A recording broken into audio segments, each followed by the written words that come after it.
अपना नया chapter start कर रहे हैं जिसका नाम है ट्रिग्नोमेट्री। ठीक है, ये चैप्टर अपने आप में बहुत इंपॉर्टेंस रखता है और बोर्ड एग्जाम्स के बच्चों के लिए तो ये बहुत ही ज्यादा इंपॉर्टेंट है, बिकॉज इसका जो वेटेज होता है बोर्ड एग्जाम्स में वो बहुत ज्यादा होता है। क्लियर है? ट्रिग्नोमेट्री एक ऐसा टॉपिक है, एक ऐसा सब्जेक्ट है अपने आप में अलग से कि आप इसको जितना भी पढ़ लो, लेकिन अगर एक माइनर सी मिस्टेक आपने अगर इसमें कर दी तो नॉर्मल सी बात है आपका पूरा क्वेश्चन जो है वो शुरुआत से लेकर एंड तक गलत हो जाएगा। यानी कि जिस स्टेप में भी आपकी गलती होगी वहां से फिर आगे का पूरा जो क्वेश्चन है वो गलत होता चला जाएगा। ट्रिग्नोमेट्री के 9th क्लास में भी चैप्टर्स हैं और 10th क्लास में भी चैप्टर्स हैं। तो 10th क्लास में आपके 3 चैप्टर्स हैं, 6, 7 एंड 8, और 9th क्लास में भी ट्रिग्नोमेट्री के जो है एक चैप्टर है। तो अपन सारी चीजों को एक साथ लेते चलते हुए पूरी ट्रिग्नोमेट्री बिल्कुल बेसिक से स्टार्ट करेंगे और मैं उम्मीद करता हूं कि आप सारे लेक्चर्स को बहुत ध्यान से देखेंगे और ट्रिग्नोमेट्री को सीखने की कोशिश करेंगे। तो अपन स्टार्ट करते हैं ट्रिग्नोमेट्री।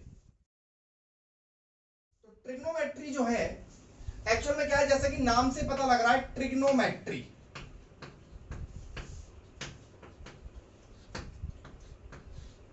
ट्रिग्नोमेट्री ट्राई मींस होता है 3, और ये जो GN लिखा हुआ है यहां पर इसका मतलब है यहां पर एंगल, और मेट्री मतलब ज्योमेट्री, मतलब 3 एंगल से बनने वाली जो ज्योमेट्री है उसको अपन ट्रिग्नोमेट्री कहते हैं। 3 एंगल से बनने वाली जो ज्योमेट्री है उसको अपन ट्रिग्नोमेट्री कहते हैं, और 3 एंगल से बनने वाली ज्योमेट्री होती है ट्राइंगल। मैं आपको इसमें बहुत इंपॉर्टेंट क्वेश्चंस करवाने वाला हूं। जब तक अपने ट्रिग्नोमेट्री के लेक्चर्स चलेंगे आपको एक एक क्वेश्चन बोर्ड पैटर्न के और भी थोड़े अच्छे लेवल के क्वेश्चंस, NTSC के लेवल के क्वेश्चंस आपको अपन करवाने वाले हैं, ओलंपियाड्स वाले क्वेश्चन जो हैं। तो आप सारे लेक्चर्स को बहुत अच्छे से देखेंगे। ठीक है, तो ट्राइंगल जो है, ट्राइंगल से रिलेटेड चैप्टर है ट्रिग्नोमेट्री। तो मैं आपको बता दूं कि जो ट्राइंगल है इसमें अपन ट्राइंगल लेंगे राइट एंगल ट्राइंगल। कौन सा ट्राइंगल लेंगे? Right angle triangle. Right angle triangle क्या होता है बच्चों? जिसमें एक एंगल कितने डिग्री का होता है? 90 डिग्री का होता है। ये होता है राइट एंगल ट्राइंगल। ABC, जिसमें मैंने एंगल B कितना ले लिया है? एंगल B ले लिया है मैंने 90 डिग्री। क्लियर?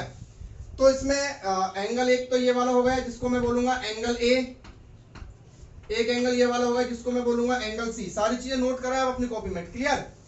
तो कहने का मतलब ये हुआ कि यहाँ पे 3 एंगल है, angle A, angle B, angle C, जिसमें से एक एंगल कितने डिग्री का है बच्चों? 90 डिग्री का है। क्लियर? तो अब देखिए यहाँ पर जो 3 साइड आपको दिखाई दे रही है, साइड से यहाँ पर 3 है।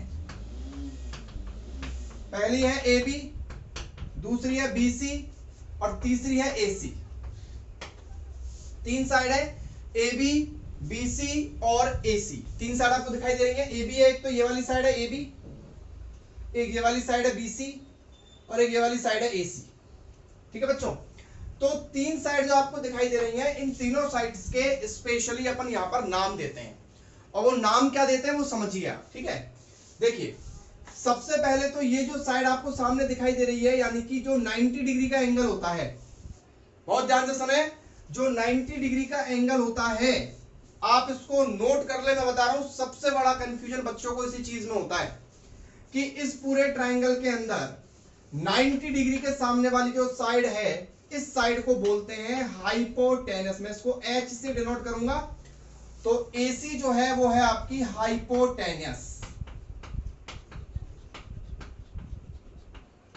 ये इस ट्राइंगल की सबसे बड़ी साइड होती है, हाइपोटेनस बोलते हैं इसको, यानी कि 90 डिग्री के सामने वाली साइड कहां होती है? ये किसी भी ट्राइंगल के अंदर ये होती है opposite of 90 degree. Clear? Okay, second अपन बात करते हैं, इसमें एक होता है बेस और एक होता है perpendicular.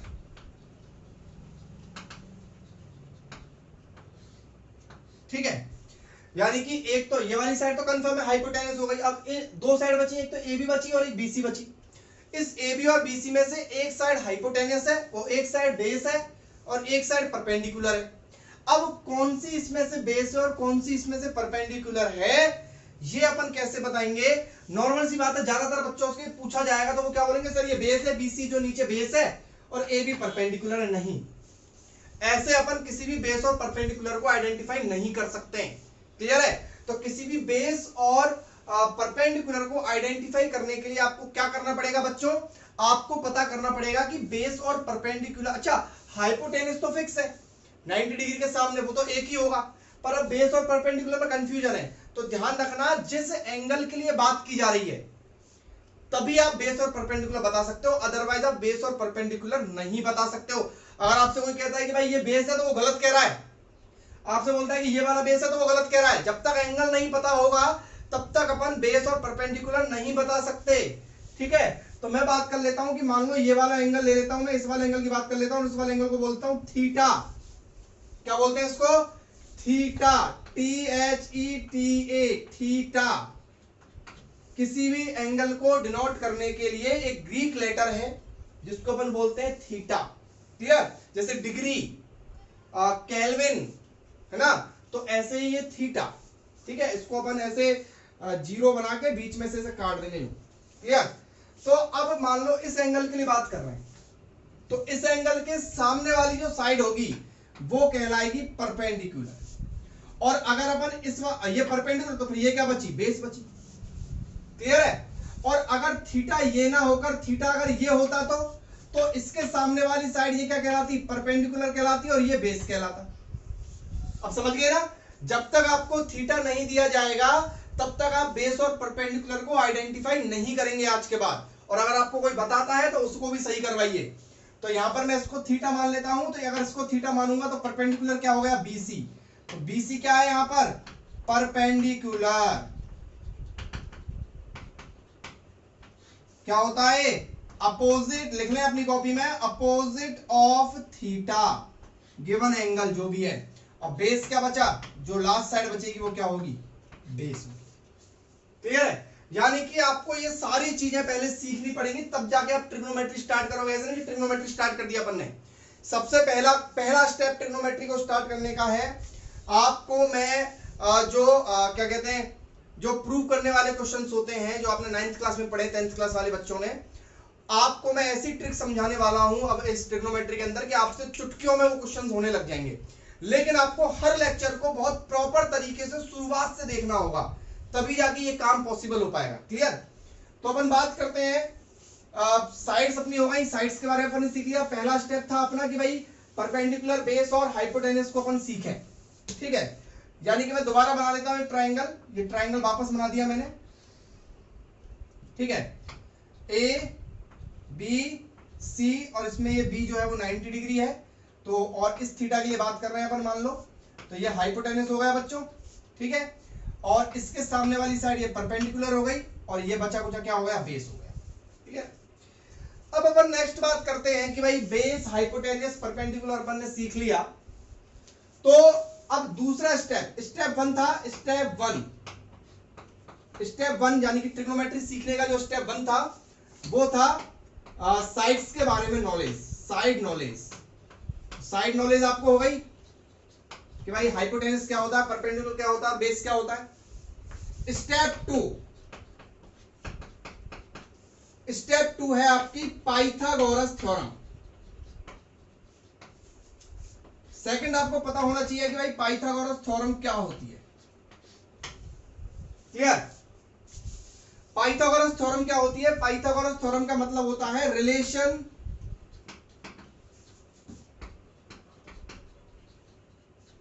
Between hypotenuse, base and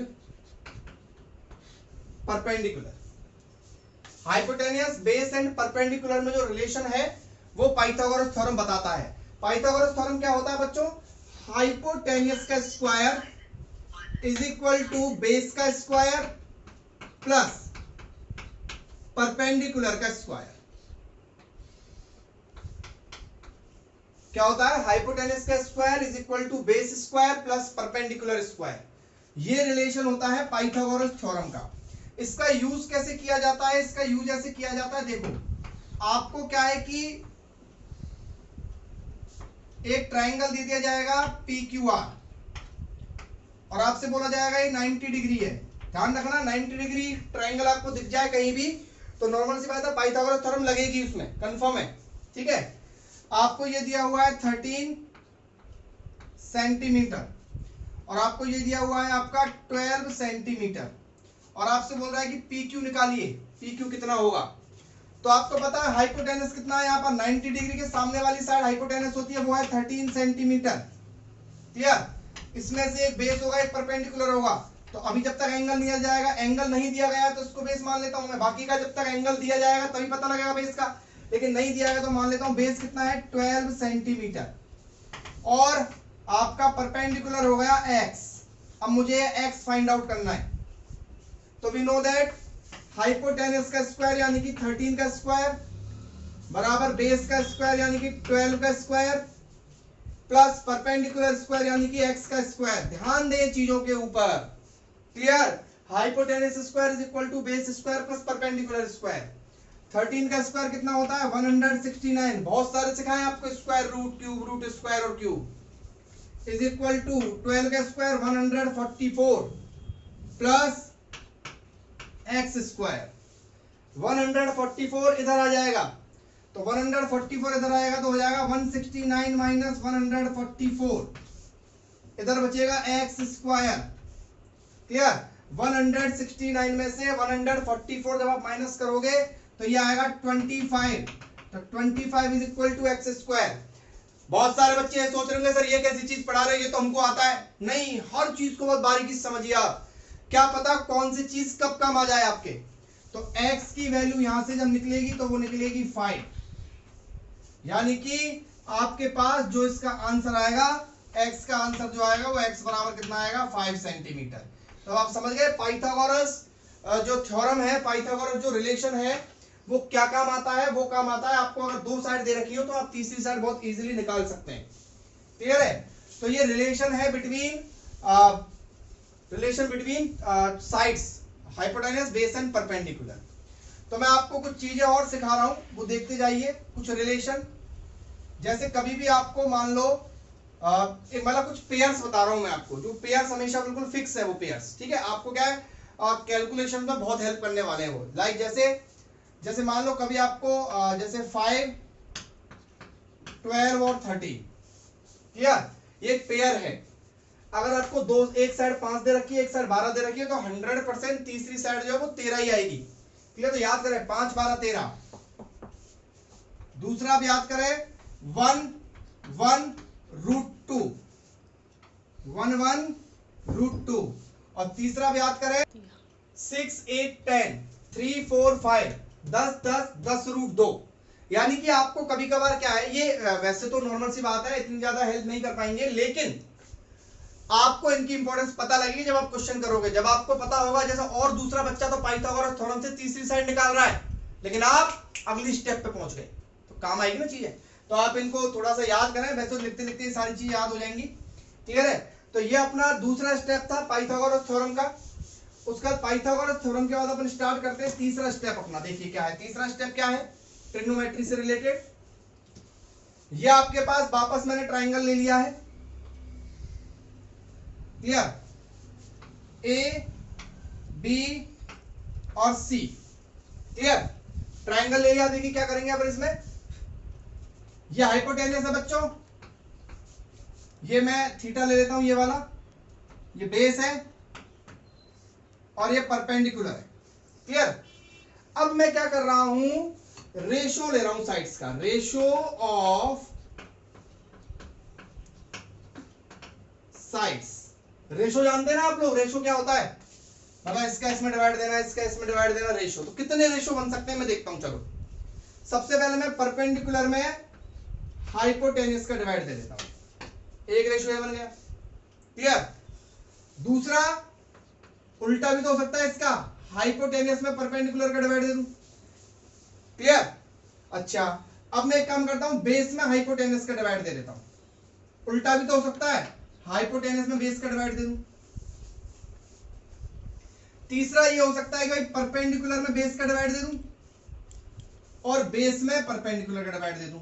बताइए इसके अलावा तीनों साइड्स के बीच में कोई भी रेशो हो सकता है क्या? इसके अलावा आप सोच लीजिए और कमेंट में मुझे बता दीजिए अगर कोई रेशो है, और नहीं है तो नो लिख दीजिए कि नहीं है सर रेशो, 6 के अलावा कोई रेशो होता ही नहीं है। ठीक है, हाँ तो 6 के अलावा कोई रेशो होता ही नहीं है। तीन साइड्स में आपस में इंटर रिलेशन रेशो जो है वो 6 ही हो सकते हैं, PH HP, BH HB, PB और BP। इसके अलावा सारे रेशो मैंने लिख दिए यहाँ पे। क्लियर है? अब क्या है कि जितने भी रेशो यहाँ पर लिखे हुए हैं, जैसे परपेंडिकुलर का हाइपोटेनस के साथ रेशो और हाइपोटेनस का परपेंडिकुलर के साथ रेशो, जितने भी रेशो यहाँ पर लिखे हुए हैं ये सारे के सारे रेशो जो हैं इनको पर्टिकुलरली नाम दिया गया है। क्लियर? इसको नाम दिया हुआ है साइन, SINE होता है ये पूरा। क्या होता है? साइन। लेकिन इसको लिखते क्या है? इसको लिखते हैं केवल साइन। यानी कि ये होता क्या है? ये होता तो साइन SINE है, लेकिन इसको लिखते हैं केवल साइन और आगे लगाते हैं थीटा, क्योंकि भाई किस एंगल के लिए वो एंगल भी तो लगाना पड़ेगा ना, इस एंगल के लिए रेशो है ये। तो यानी कि साइन थीटा पहला रेशो है, SINE होता है इसका पूरा नाम, लेकिन लिखते हैं इसको इन शॉर्ट मैथ में क्या है? SIN। ये सिन मत बोलना, बहुत सारे बच्चे सिन बोलते हैं इसको। दूसरा होता है B/H। क्लियर? इसको बोलते हैं कोसाइन, कोसाइन थीटा, लेकिन इसको शॉर्ट में लिखते हैं अपन कॉस थीटा। क्या लिखते हैं? Cos theta. तीसरा है P/B रेशो, इसको बोलते हैं अपन टेंजेंट, टेंजेंट थीटा, लेकिन इसको इन शॉर्ट बोलते हैं मैथ में टेन थीटा। समझ गए ना? रेशो के नाम है ये। H/P इसको बोल, अच्छा यहां से लेते हैं नीचे से, इसको बोलते हैं अपन कोटेंजेंट थीटा, कोटेंजेंट थीटा, लेकिन इसको इन शॉर्ट मैथ में अपन लिखते हैं cot theta. Clear? H/B, H/B को अपन लिखते हैं second, second theta. In short इसको लिखते हैं अपन सेक थीटा। क्लियर? और इसको बोलते हैं अपन कोसेकेंड, और इन शॉर्ट इसको लिखते हैं कोसेक थीटा। ये इनके नाम हो गए, sine theta, cos theta, tan theta, cot theta, sec theta, cosec theta. Sine, cos, tan, cot, sec, cosec. Clear? तो यानी कि इनके फिक्स है ये P/H, B/H, P/B, P/B, B/H और H/P। ये रेशो है जो मैंने आपको लिखे हुए। अब दूसरा क्वेश्चन हमारे पास ये आता है कि सर हमको ये रेशो याद या फिर नहीं, जानी पहचानी एक ट्रिक मैं आपको बता देता हूं जिससे आपको पता लग जाएगा। तो इसको याद करने के लिए आप क्या करेंगे? इस तरीके से डब्बा बना लेंगे। यहां लिख देंगे sine theta, cos theta, tan theta, cot theta, sec theta, cosec theta. Clear? ऐसे लिख देंगे sine, cos, tan, cot, sec, cosec. Clear? फिर यहां लिखेंगे P, B, P और नीचे लगाएंगे डंडे इस तरीके से, और यहां लिखेंगे H, H, B। और इसको याद करने का बहुत ही आसान तरीका क्या हो जाएगा? इसको बोलेंगे पंडित बद्री प्रसाद। देखो पंडित बद्री प्रसाद, और नीचे हर हर भोले। पंडित बद्री प्रसाद हर हर भोले, पंडित बद्री प्रसाद हर हर भोले। अब ये अब सर कैसे हुई ट्रिक, कैसे बनी? तो देखो पहली बात तो याद होगा आपको, sign, cos, tan, cot, sec, cosec, और बीच में क्या लिखेंगे? पंडित बद्री प्रसाद हर हर भोले। और अब ट्रिक कैसे बनी? देखो ट्रिक कैसे बनी। साइन थीटा का मतलब क्या हुआ? P/H। चेक करो, P/H। कॉस थीटा का मतलब क्या हुआ? B/H। तो देखो कॉस थीटा क्या था? B/H। टेन थीटा क्या हुआ? Perpendicular upon base, tan theta बराबर perpendicular upon base. Cot theta क्या हुआ? अब नीचे से देखो कॉट थीटा को, नीचे से B/P, B/P। सेक थीटा क्या हुआ? नीचे से देखो H/B, H/B। और कोसेक थीटा नीचे से देखो H/P, तो ये H/P। तो इस तरीके से जितने भी रेशोज हैं, जो भी रिलेशन होता है साइड्स के बीच में, वो सारी की सारी ट्रिक्स मैंने आपको यहाँ पर बता दी है, और आप आराम से बता सकते हो कि साइन थीटा क्या होता है, कॉस थीटा क्या होता है। क्लियर? ओके, तो ये अपना थर्ड स्टेप था जिसमें अपन अब इन तीनों स्टेप्स को लेते हुए अपन एक क्वेश्चन करते हैं सॉल्व। देखना क्वेश्चन क्या है।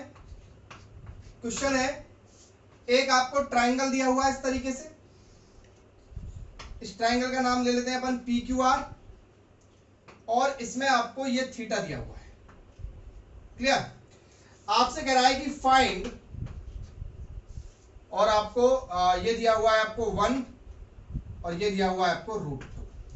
क्लियर? फाइंड ऑल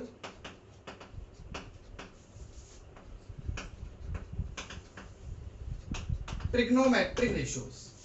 आपको सारे ट्रिग्नोमेट्रिक रेशियो जो है वो कैलकुलेट करने हैं। तो कैसे करेंगे देखिए, सबसे पहले ये 90 डिग्री है, तो 90 डिग्री के सामने हाइपोटेनस कितना दिया हुआ है, √2, और ये दिया हुआ आपको थीटा के सामने क्या होता है, परपेंडिकुलर। परपेंडिकुलर कितना दिया हुआ है, 1।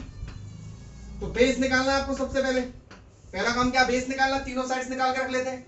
तो क्या लगाएंगे, पाइथागोरस थ्योरम लगाएंगे। पाइथागोरस थ्योरम क्या होती है, हाइपोटेनस का square is equal to perpendicular square plus base square. Clear? तो हाइपोटेनस का स्क्वायर यानी कि √2 का स्क्वायर। क्लियर बेटो? प्लस बराबर ये 1 का स्क्वायर प्लस बेस को b लिख लो, निकालना है रे। तो √2 का स्क्वायर कितना होता है, 2। किसी भी रूट का स्क्वायर जब करते हैं तो रूट हट जाता है, इज इक्वल टू 1 प्लस बी स्क्वायर। 1 का स्क्वायर 1 हो जाएगा, तो यहां से b स्क्वायर बराबर इधर आएगा, ये हो जाएगा 2 - 1। तो 2 - 1 का क्या आएगा, 1 आएगा। तो b बराबर ये स्क्वायर जब हटाएंगे इधर तो रूट लगाएंगे, √1, और √1 का मतलब क्या होता है, 1। तो बेस कितना आ गया यहाँ पर, बेस आ गया आपका 1। अच्छा, इतना भी नहीं करते तो ट्रिक पता थी ना अपन को, मैंने बताया था जोड़े होते हैं 1 1 √2। क्या होते हैं, 1 1 √2। तो इतना नहीं करना पड़ता ना मुझे पता था भाई एक √2 दे रखा है, एक 1 दे रखा है, तो तीसरा क्या होगा, 1 होगा। चलिए, तो अब काम आई ना चीज, देख लो। तो मैं सारी चीजें निकाल रहा हूं। पहला निकाल रहा हूं साइन थीटा, दूसरा निकाल रहा हूं कॉस थीटा, तीसरा निकाल रहा हूं टेन थीटा, चौथा निकाल रहा हूं कॉट थीटा, नेक्स्ट निकाल रहा हूं सेक थीटा, और अगला निकालूंगा मैं कोसेक थीटा। ठीक है? तो ये डब्बा आपको याद रखना है। डब्बा क्या है, सबसे पहले साइन थीटा। साइन थीटा क्या होता है, P/H। P/H, तो P कितना, 1, H कितना, H आपका √2। तो साइन थीटा की वैल्यू क्या आ गई, 1/√2। उसके बाद कॉस थीटा कितना, B/H। B कितना, 1, और H कितना, √2। उसको निकालना टेन थीटा। टेन थीटा क्या है, P/B। P कितना, 1, और बेस कितना, 1, तो ये 1/1 आएगा। Cot theta B/P 1/1। Sec theta बोलो H/B। H कितना, √2 और 1। कॉसेक थीटा भी क्या आएगा, H/P √2/1। तो सारे आपके पास निकल के आ गए। ठीक है? आज का अपना लेक्चर केवल ट्रिग्नोमेट्री इंट्रोडक्शन का था। अगला लेक्चर बहुत इंटरेस्टिंग होने वाला है, लेकिन तब तक आप इस लेक्चर को अच्छी तरह से देखिए। 10th वाले बच्चों के लिए बता दूं मैं, बहुत इंपॉर्टेंट है ट्रिग्नोमेट्री, हल्के में मत लेना इसको। कितनी भी ट्रिग्नोमेट्री साल भर बच्चे कर लेते हैं, कहीं ना कहीं ट्रिग्नोमेट्री में ही मार्क्स कट जाते हैं उनके। तो बहुत ध्यान से, बहुत अवेयर होकर इसमें ना रहे कि हमने तो 9th क्लास में पढ़ ली साहब ट्रिग्नोमेट्री, अब पढ़ने की हमको जरूरत नहीं है। जब ट्रिग्नोमेट्री पढ़ाई जा रही है तो ट्रिग्नोमेट्री पे ही ध्यान देंगे। ठीक है? Okay, best of luck for trigonometry. अब अपन नेक्स्ट लेक्चर में मिलेंगे।